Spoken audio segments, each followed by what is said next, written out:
let us in on what's going on with your feet?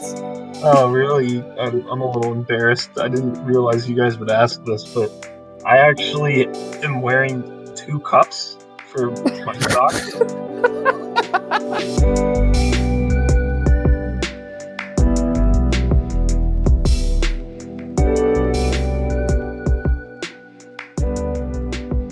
Welcome to the Two Socks podcast. My name is Emily. And I'm Chris. And we're just kind of getting this going. We've never done this before.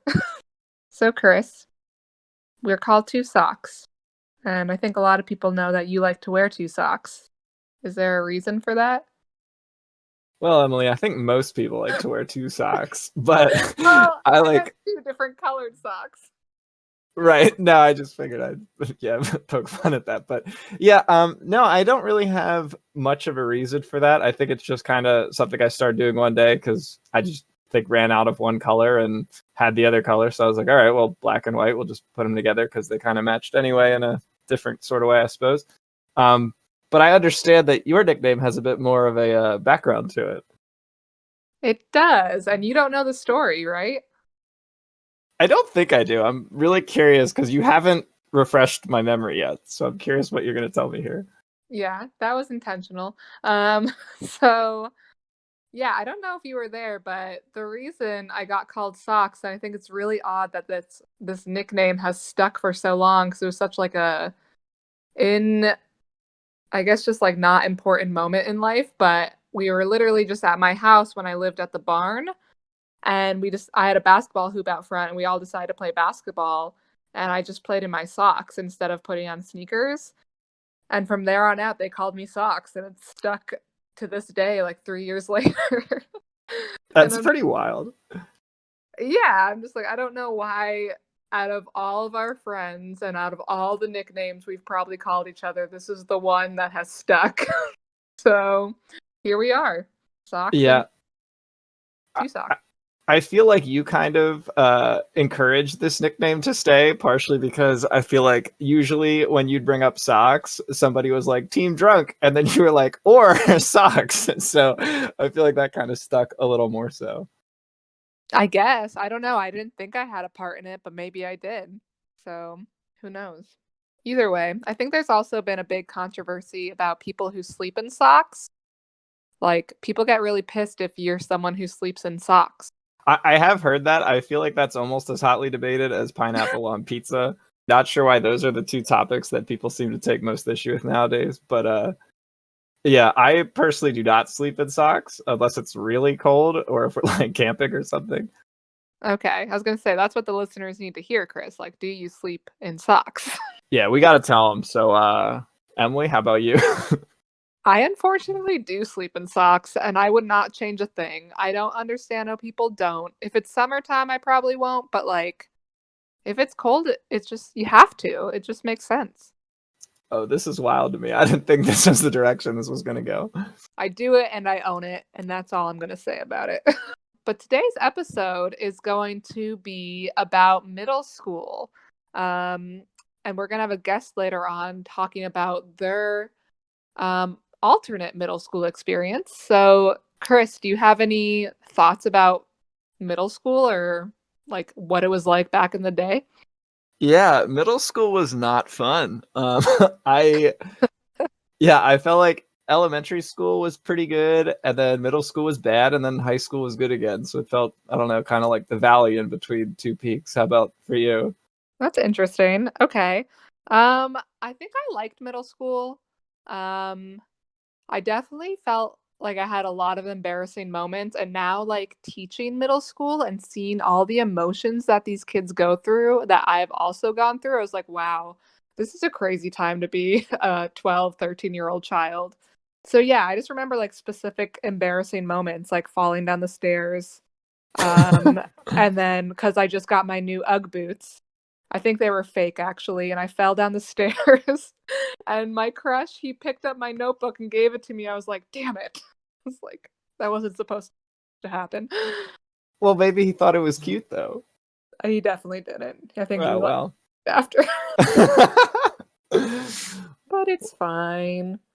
Yeah, at least you had a fun interaction that you remember. Honestly, like trying to think back on middle school, I feel like I like don't remember really anything. I don't know if I like just blacked it out or if it like was just so unmemorable because there wasn't really anything good. Yeah, it's kind of Yeah, I mean, like, not to age you, but it was almost half your life ago. odd. Oh wow, we're already getting into age. I Podcast mean, it episode was one. half my life too, you know? So same thing. But yeah, maybe you did purposely like block it out of your memory because it was not good times. Yeah, I feel like I have the like occasional memory and nothing that's like bad, but it just I don't know, it just wasn't like it wasn't great. So I feel like there's not really like much of a I guess it's more of like the overarching kind of like mindset on it. It's not remembered fondly as a time of life, but Well, I'm sure a lot of people can share that experience. And now would probably be a good time to bring on our guest. You think so? yeah, I think that's a All great right. idea. So we have a guest today who is going to talk about their middle school years in the way they experienced it. And that guest is Steve Broom. Hey, Steve. Hello, everybody. Hello. Hi, Steve. Thanks for joining us. Who is this? Could be anyone. This is the Two Socks podcast, Emily and Chris. Oh, yes, that's right. Yes, hello, Emily and Chris. Yeah, How's two of your how's your best day friends. going? You know, it's That's going. It's been pretty good. There's a lot of snow out there. I'm kind of over it, but you know. Yeah, there's a lot of snow. Well, we're happy to have you here, and we're excited to hear about your experience because Yes, rumor has it that you actually were homeschooled. this is true. The rumors are true. I was in fact homeschooled. Nice. Do you want to talk about that a little bit and just like what it was like? Yeah, I can talk about it. So it was interesting. It had its advantages and it had its disadvantages. The advantages were I got to spend a lot of time with my family. I was indoctrinated into good values. The disadvantages was I was very socially awkward, and you know, but I mean, it was good. It was good in a lot of ways, and bad in the fact that you don't go through the same experiences as everyone. So it kind of puts you on a different level from everyone. You feel a little different. yeah. I mean, judging how you turned out today, you turned out pretty all right. So I'd say you're Really not that socially surprised that awkward. that's your take on it. I'm happy to hear that. I mean, are any of us okay? No, probably not, but we get by. That's true. That's true. So like what was it like meeting friends? Where did you meet your friends at? So we would meet friends through various groups that we'd participate in. So most of our schooling was done at home, but then we'd have like weekly events, like pretty much every day of the week, where we'd go for like 2 or 3 hours to do some activity. So the one that we did was it was at a church. That was another thing about being homeschooled. A lot of people were very religious, and I'm not religious, so that was an interesting experience. But so yeah, we did this church group where we would do an art class, a gym class, and a theater class. We Mm-hmm. used to do classes at the Franklin Institute. We used to do like organizations that put on plays, and that's where we would meet people. And then that's where I made the few friends that I had. Did you play sports in middle school, Steve? Like, were you like on the school sport team or anything like that? So yeah, I played sports. I wasn't on any sports team. Most of the sports that we did was after. Oh yeah, the other thing I guess we used to do, we used to host a French class that we would do like weekly or like bi-weekly at our house, and then every day after French class we would play football, like the football like 2-on-2 with like the couple of people that came over to do the French class with us. So we would do that a lot. So lots of pickup football. Played that like 3 or 4 times a week with homeschooled friends. And then I did soccer in intramural leagues, but I wasn't on any like school teams because wasn't part of the public schools. Oh, gotcha. Did you guys yell at each other in French while you were playing football? Like, je ne sais quoi, go get the ball. Jamais de bouche. We Oh man, despite taking a lot of French, I don't think I would have remembered those phrases that as means quickly as you that guys means shut your mouth, Chris. did. I did remember that. Yeah, I took French too in high school and middle school, but Yeah, I didn't No, I mean, I used French once. That's when me and Ben went to France and I fell and dislocated my knee. And a Oh, guy came up to me asking me in French something, and I just said, "No parlez-vous français?" Means I don't speak French. yeah. And that got me through that experience. So that was cool. Bet you wish you paid attention in French class then. Little bit. Yeah, it would have helped me talk to the doctor about my broken knee. So, Oh God. but that's fine. That's a different story. That's a different time.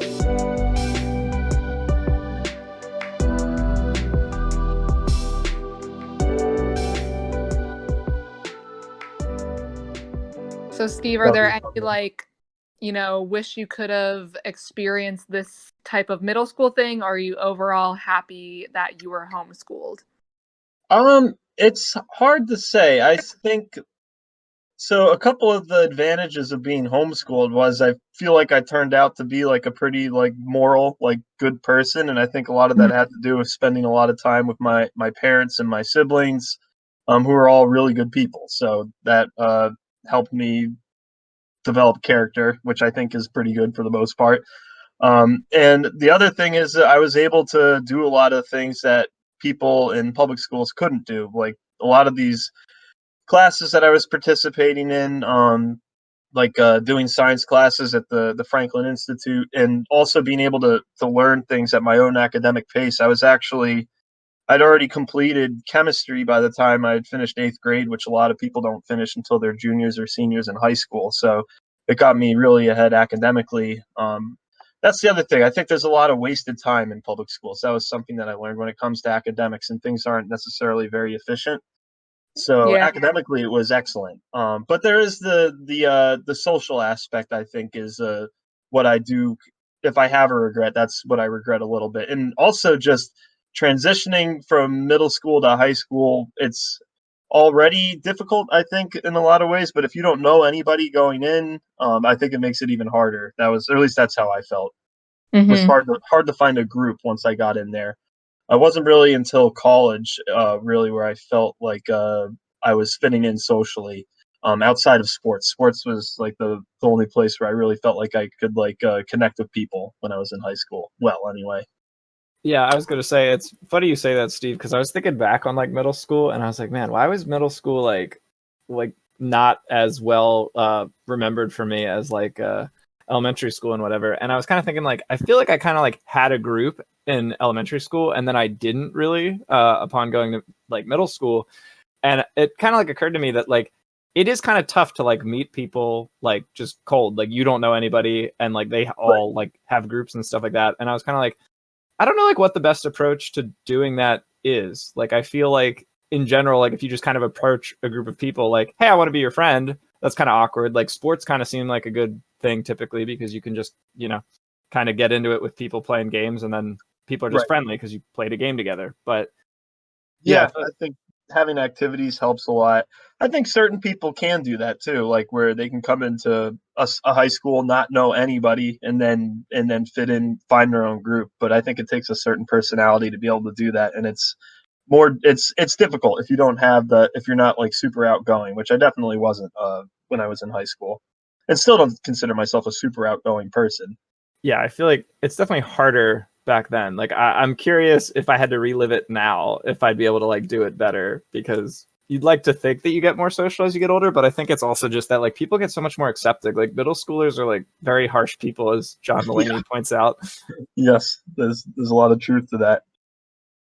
It is true, but they're also, I don't know. I have spent a lot of time with sixth and seventh graders this year, and you learn a lot. Some of them are very genuine though too, and you're just like, you're so sweet, and I don't know. They always compliment me, so I'm like, these are great. Well, that's not surprising. Yeah, until they're probably like talk about me behind my back, which is fine, but still, Well, they got to get the good grades. that's true. That's true. I was like, I hadn't thought of that. Yeah. No, they're cool. I like them. I'm gonna be in middle school forever. So we also have Alex here, who is taking over production, editing, all the technical stuff of this show, and he's known Steve since at least middle school, right? Earlier? Since I was 3. What? No, just That's kidding. not true. I was about to ask. I was like, that doesn't seem accurate, but could be. Since fifth grade, I think. Yeah, I think it was fifth grade. You and Dave were part of Boy Scouts, right? Back then? Yeah. Oh, yes, we were actually. And Dave, for those of you who don't know, is my older brother. So one of the things that I learned about in the Boy Scouts, and I first of all, before I go on to this, it was a great experience doing it. But one of the things that I learned about Boy Scouts was bullying. There was a lot of bullying there, and I didn't get the worst of it, but I certainly got a healthy portion of it, and a lot of it was based on the fact that I was homeschooled. So people would call me a weirdo because I didn't go to the same schools as them.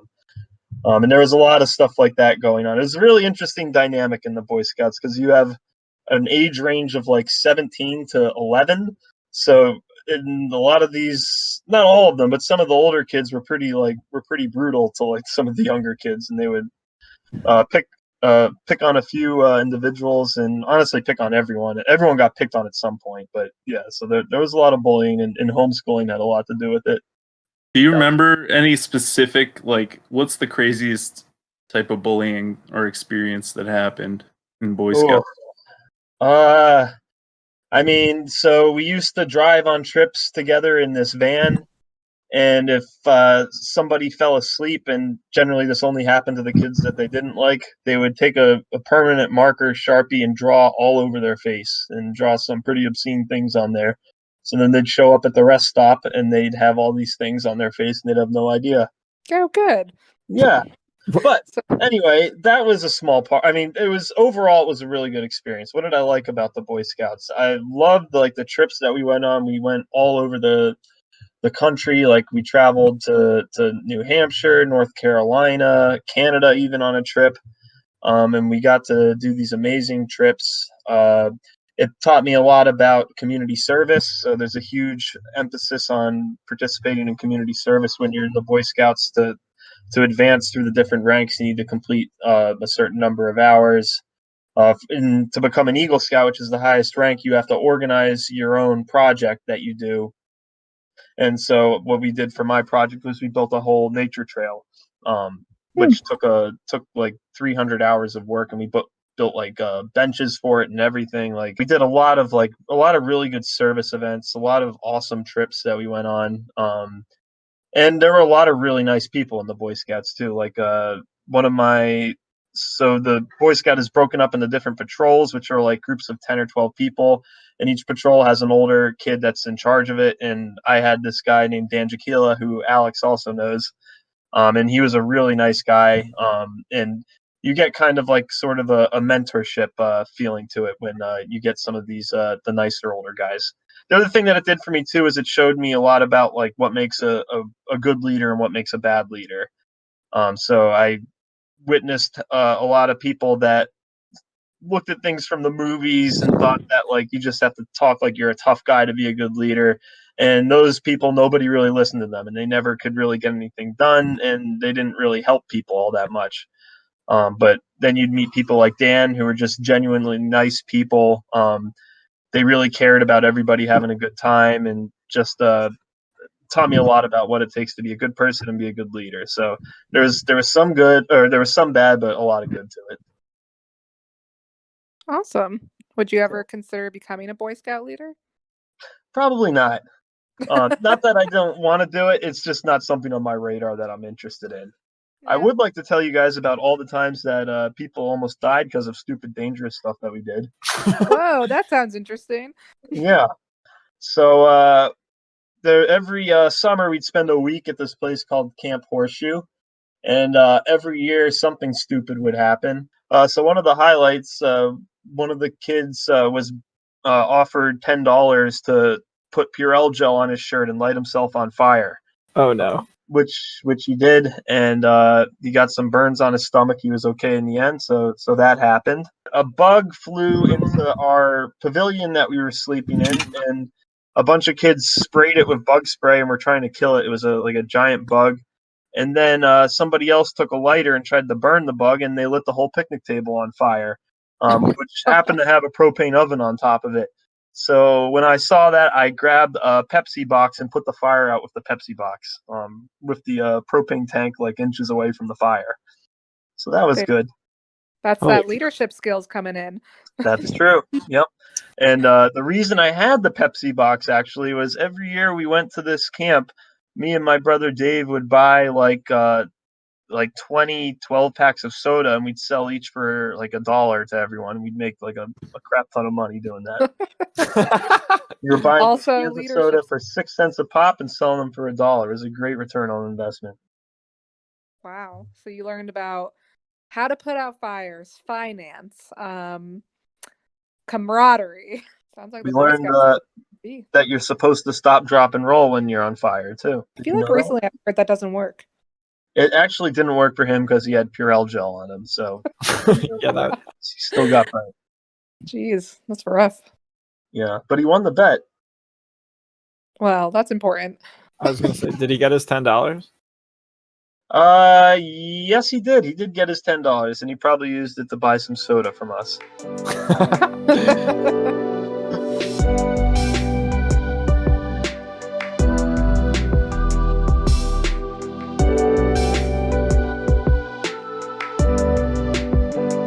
Wasn't there a story about you and Dave in a canoe and you almost went over like a dam or something like that? So the story is that we were canoeing down the river, and one of the scouts misread the map and thought we were approaching a class 1 rapid.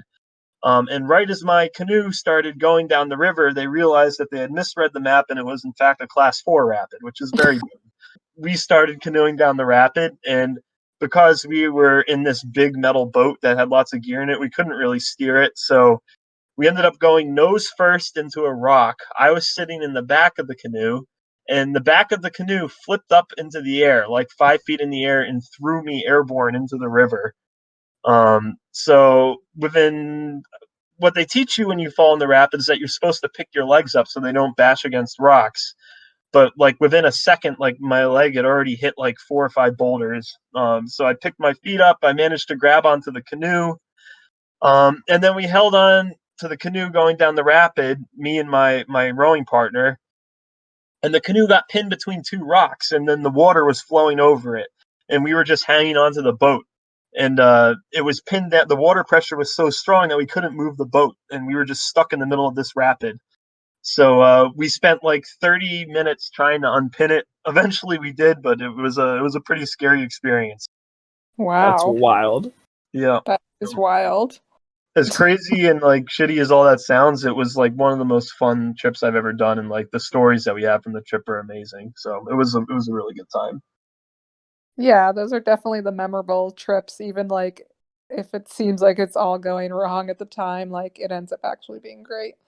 Yep, for sure. Nikki and I also did a canoe trip. It wasn't as tense as the Canadian rivers, but I think the funniest thing that happened was Nikki ate too much chocolate one night, and she was just like super hyper, and that was it. Chris, did you do Boy Scouts, or Emily, did you do Girl Scouts? I very briefly did, but like all I remember was the Pinewood Derby. I remember we won that a couple years because my dad, really had a good time crafting the cars, and it was mostly his doing that helped us win. But That's what it's all about. yeah, it was a father-son strategy for sure. I think I still have those cars actually. But how about you, Emily? Did you have a fun story? I guess you can call it fun. I don't know. I did the Girl Scouts for like 3 months from peer pressure from a friend. And I feel like we didn't get to do all the fun camping, outdoorsy things. Like we did the cookies. I sang to old people in a nursing home, very awkwardly and very shyly, around Christmas time.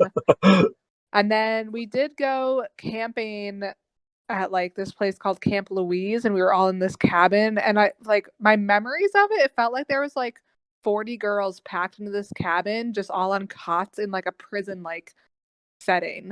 But that's just like the memory I have. I don't know if that's true. It was probably a lovely experience, but I think after that I quit. But you associate it with prison. That was it. Yeah, I was a prisoner, but I did go to camp every year. From when I was like 8 to like 16 when I started working there, and that was like the time of my life. And That would be a good topic for another time, just like camp experiences, Oh yeah. you know? Yeah, Oh, I I feel like know. everyone I've talked to who like went to a camp, like I personally didn't attend one, but I feel like everyone's always like, absolute like time of my life, which like I guess to be fair is maybe like similar to like when you first go off to college and you're like just living with your, roommate and friends all the time, and it's just like always like fun times because there's always something to do. I mean, yeah, we would just be sent away for weeks at a time. We wouldn't come home. So my mom would be like, "Have a nice summer." We'd be like, "See you, mom." And that would When am be I it. coming At home? camp. It was great. I had my first kiss at camp. I smoked weed for the first time at camp. I Jesus. drank the first time at camp. It was How old were you? crazy. How old was I? Yeah. I was 16. I was a counselor then. I wasn't a Oh, camper. God. Believe me, we weren't She giving was kids 21. We didn't do I that was in the Boy 21. Scouts. No Wink, drinking. wink. Weed is still legal, but whatever. Yeah, that's a camp for you. Love camp. Oh, I didn't tell you guys about the pranks we used to pull there too. Some funny pranks that people used to do. We took this one guy who was sleeping and we put him onto a stretcher and carried him out into the middle of the woods and just dropped him off. And then we'd also put people on stretchers and then put them in the same bunks with each other, so they'd wake up and they'd be in the same bunk with somebody else. Had you guys like drug these people? How did they not wake up to this like throwing them on the stretcher? Very gently. Also, I Yes. wasn't the one doing that. I was usually the one getting put on the stretcher, so I don't really know how they did it, but they were good at it. Were you drugged a couple times? Yeah, maybe I shouldn't have drank that soda that I left on the table for unattended. Whoops. Yeah, they got you back. Yep. Camp is all Yep. about the drinks and the drugs. Oh, well, that was not what it was about in the Boy Scouts, because Just kidding. Scouts don't do that. We have Well, high moral standards. you were hustling kids for their money to give them soda, Steve. That's That seems pretty inappropriate. Sounds like the American dream. Sounds Yeah, very appropriate. He was providing a valuable service. Yeah, people needed soda. I had the goods. At least he wasn't selling cryptocurrency. $1 a pop. Oh man, if we had cryptocurrency back then, I would have been selling it left and right at Camp Wood too. Get your crypto here. So Steve, we being that our show is called Two Socks, we're interested in asking the guests what their sock situation's looking like. So would you care to let us in on what's going on with your feet?